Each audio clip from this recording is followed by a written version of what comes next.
کہ جو لوگ بابری مسجد جس جگہ پر شہید ہوئی تھی اس کے عوض میں ان کو 5 ایکڑ زمین ملی، وہاں پر وہ لوگ مسجد بنانے جا رہے ہیں۔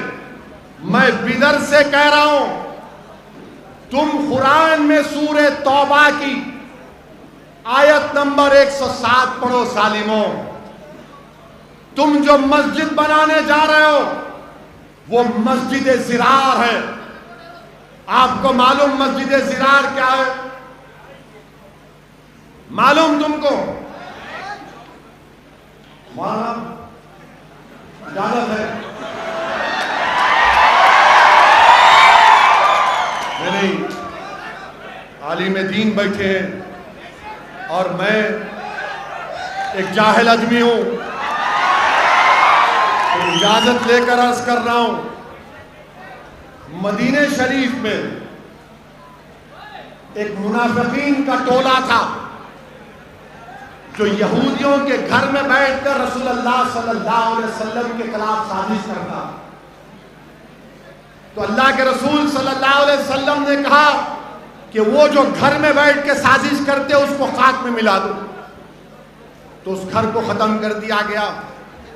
تو اس میں ایک اور شخص تھا، اس کا نام یاد نہیں آ رہا مجھے، جو اپنے آپ کو راہب کہتا تھا، بہت بڑا۔ وہ لوگ اس کو بہت چاہتے تھے، لوگ اس کو ہاتھ چومتے تھے، بڑی عزت کرتے تھے لوگ۔ مگر جب رسول اللہ صلی اللہ علیہ وسلم مدینہ شریف میں تشریف لائے، رسول اللہ صلی اللہ علیہ وسلم آپ کی آمد مدینہ شریف میں مبارک ہوئی تو رسول اللہ صلی اللہ علیہ وسلم کے چہرے انور کو دیکھ کر لوگ دین کو قبول کرنا شروع کر دیا۔ تو اس کو بڑی تکلیف ہوئی۔ اس نے رسول اللہ صلی اللہ علیہ وسلم سے آ کر پوچھا، آپ کا دین کون سا ہے؟ آقا دو عالم صلی اللہ علیہ وسلم نے فرمایا، میرا دین ابراہیمی ہے۔ بحث ہوئی۔ اس نے آخر میں جب رسول اللہ صلی اللہ علیہ وسلم کی کسی بات کو ہضم نہیں کر رہا تھا، اس کا نفس قبول نہیں کر رہا تھا، تو اس نے اپنی زبان سے کہہ دیا کہ اگر ہم میں سے جو بھی جھوٹا ہے اللہ اس کو دنیا کے کونے میں اس کی جان لے لے۔ تو رحمت اللہ عالمین نے آمین کہہ دیا۔ تو وہ شخص جب دیکھا کہ بدر میں شکست ہو گئی، احد میں بھی کچھ فائدہ نہیں ہوا، تو وہ گیا روم کے پاس اور وہاں پر جا کر مدینے کے منافقین سے کہا، جس میں عبداللہ ابن ابی بھی تھا، کہ تم لوگ ایک مسجد بناؤ اور مسجد میں بیٹھ کر تم اسلام کے خلاف سازش کرو۔ مسجد بناؤ اور اس میں بیٹھ کر آقا کے خلاف سازش کرو۔ صحیح کہہ رہا ہوں؟ اللہ کے رسول صلی اللہ علیہ وسلم سے آ کر منافقین نے کہا، جب تبوک کو جا رہے تھے رحمت اللہ عالمین صلی اللہ علیہ وسلم کہ آپ مسجد کا افتتاح کر دیجئے، رحمت اللہ عالمین میرے آقا نے فرمایا کہ ابھی تبوک کا سفر ہے۔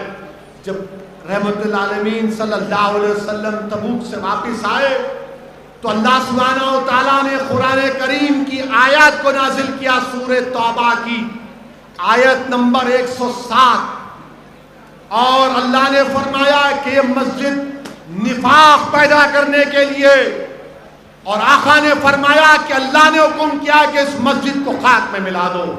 تو صحابہ کرام نے اس مسجد کو خاک میں ملا دیا۔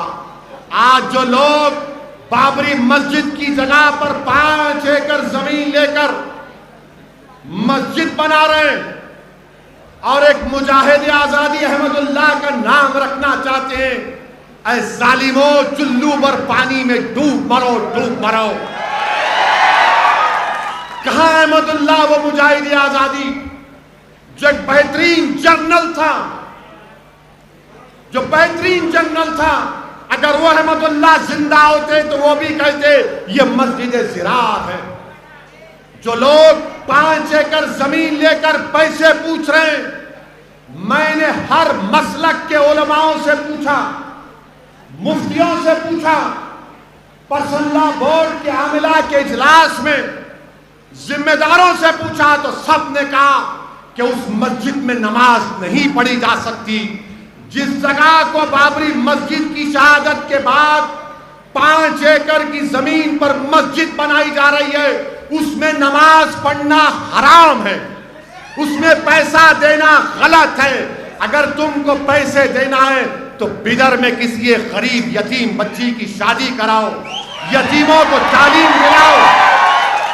اگر کوئی مقروض ہے تو اس کی مدد کرو، اگر کوئی دلت مقروض ہے تو اس کی مدد کرو، مگر خدا کے لیے اس مسجد کو جو نام نہاد مسجد بنائی جا رہی ہے وہ تمام کے تمام منافقین اعظم ہیں، یہ منافقین ہیں۔ ارے کیا مسجد جس جگہ پر شہید ہو جاتی تم اس جگہ پر زمین لو گے؟ کہاں ہے؟ کس نے کہا؟ بتاؤ میرے عزیز دوستوں اور بزرگوں، یہ بات بھی آپ کو کہنا ضروری ہے، کیونکہ کسی نے نہیں کہا تو ظاہر ہے دولہے بھائی کو ہی بولنا پڑتا ہے۔ بولنا ضروری ہے تاکہ پوروں کو پیغام مل جائے۔ ڈرنے کی کوئی ضرورت نہیں ہے، سنویدھان مجھے کہتا ہے کہ بولو، ڈٹ کر بولو، کھل کر بولو، ڈر کر مت بولو، مگر سنویدھان کے 4 دیواری میں رہ کر بولو۔ میں نے جو کچھ بھی کہا ہے وہ قانون کے دائرے میں رہ کر کہا ہوں، قانون کے دائرے میں رہ کر کہا ہوں۔ آپ اتنا بھی نہیں پکڑ سکتے میرے کو انسان، آپ اتنا بھی نہیں پکڑ سکتے میرے کو، مجھے معلوم۔ پکڑنا چاہ رہے پکڑ لو، جان لینا چاہ رہے لے لو، نو پرابلم۔ جانا تو ہے ایک دن سب کو یہاں سے، کوئی نہیں رہے گا، جتنے آئے پورے جائیں گے، یاد رکھو۔ جو اقتدار کی کرسی پر بادشاہ بن کے بیٹھے ہیں نا دلی میں، امبیڈکر نے سنویدھان دے کر یہ کہہ دیا کہ بادشاہوں کا دور نہیں چلے گا، اب پرجا کا اور جنتا کا، عوام کا دور چلے گا۔ بابا صاحب امبیڈکر نے کہہ دیا کہ پرانے زمانے میں بادشاہ فرمان کے ذریعے 500,000 ایکڑ زمین دے سکتا تھا، فرمان جاری کر کے۔ بابا صاحب نے کہا بادشاہ نہیں، اب پرجا کا راج چلے گا، اور اگر جو ملک کا پردھان منتری ہوگا اگر وہ سنویدھان سے آگے بڑھے گا تو اس کی مخالفت کرو، اس کی مخالفت کرو۔ اور ہم کو اور آپ کو اس بات کی اجازت دی گئی ہے کہ اگر کوئی بھی حکومت کسی کی پارٹی کی ہو، اگر وہ سنویدھان کے اوپر حکومت نہیں چلاتے تو ہمارا حق بنتا کہ سنویدھان کو بچائیں، ملک کو بچائیں اور اس کے خلاف احتجاج کریں۔ میرے عزیز دوستوں اور بزرگوں، یہی چند اہم گزارشات مجھے آپ تک کہنا تھا۔ انشاءاللہ تعالی ابھی باقی کی تقریر ہمارے عبدالرحیم صاحب گلبرگے کے صدر آئے ہیں، 30 تاریخ کا پرمیشن مل گیا،